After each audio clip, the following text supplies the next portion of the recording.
पायका अप्पी, मुझे एक कहानी सुनाओ ना। क्या तुम उमर रज़ी अल्लाह ताला अन्हु की कहानी सुनना चाहोगे हमरा? जी अप्पी। हज़रत उमर रज़ी अल्लाह ताला अन्हु दिन में लोगों की परेशानियां हल करते और रात को मदीने की गलियों में गश्त किया करते कि जान सके कि लोगों को कोई परेशानी तो नहीं। इसी तरह से एक रात जब मदीने की गलियों में गश्त कर रहे थे तो हज़रत उमर रज़ी अल्लाह ताला अन्हु को एक मकान से बच्चों के रोने की आवाज़ आ रही थी। उन्होंने सोचा कि उन्हें कोई परेशानी होगी, इसलिए उन्होंने दरवाज़ा खटखटाया और आवाज़ लगाई। तो अंदर से आवाज़ आई, कौन है दरवाजे पर? हज़रत उमर रज़ी अल्लाह ताला अन्हु ने कहा कि मैं एक मुसाफिर हूँ। उन्होंने सलाम किया और इजाज़त लेकर अंदर चले गए। अंदर जाकर उन्होंने देखा कि एक औरत चूल्हे पे कुछ बना रही थी और उसके बच्चे भूख से बिलबिला रहे थे। हज़रत उमर ने उस खातून से पूछा कि तुम्हारे बच्चे क्यों रो रहे हैं? खातून ने कहा कि भूख की वजह से रो रहे हैं। हज़रत उमर ने पूछा कि तुम ये चूल्हे पे क्या बना रही हो?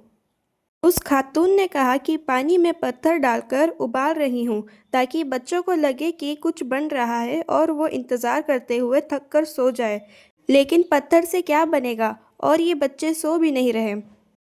दुआ करो कि अल्लाह मेरे और उमर के दरमियान फ़ैसला करे। जब हज़रत उमर ने ये सुना तो खौफज़दा हो गए और उस खातून से पूछा कि भला उमर को इस बात की क्या खबर? खातून ने कहा कि हज़रत उमर रज़ी अल्लाह ताला अन्हु खलीफा हैं और उन्होंने तो हमारा हाल भी नहीं पूछा। मेरे बच्चे यतीम हैं और मेरे पास उन्हें खिलाने के लिए कुछ भी नहीं है। हज़रत उमर रज़ी अल्लाह ताला अन्हु ने ये सुना तो वहाँ से दौड़े चले गए।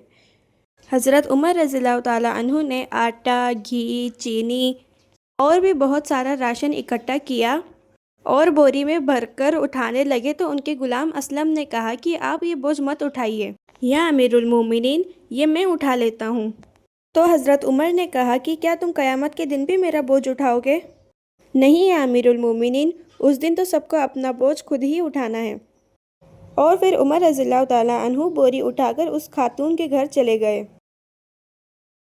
वहाँ पहुँचकर हज़रत उमर रज़ी अल्लाह ताला अन्हु ने उस खातून से कहा कि बहन, अगर तुम इजाज़त दो तो मैं खुद ही खाना बना देता हूँ। हज़रत उमर रज़ी अल्लाह ताला अन्हु चूल्हे के सामने बैठ गए और खाना बनाने लगे। जब खाना बन गया तो हज़रत उमर रज़ी अल्लाह ताला अन्हु ने उन बच्चों को खाना खिलाया। बच्चों को खाना खाता देख औरत को बहुत सुकून मिला और उसने हज़रत उमर रज़ी अल्लाह ताला अन्हु से पूछा कि आप कौन हो और मेरे बच्चों की इतनी मदद क्यों कर रहे हो? हज़रत उमर रज़ी अल्लाह ताला अन्हु ने कहा कि बहन, उमर को माफ़ कर दो, उसे इस बात की खबर नहीं थी और उसकी शिकायत अल्लाह ताला से ना करना। उमर भी एक इंसान है, वो पूरा दिन लोगों के मसले हल करने में मशगूल रहता है। बहन, तुम उमर को माफ़ कर दो। उस खातून ने कहा कि नहीं, मैं उमर को माफ़ नहीं करूँगी, बल्कि मैं यह दुआ करती हूँ कि अल्लाह उमर को हटाए और आपको खलीफा बनाए।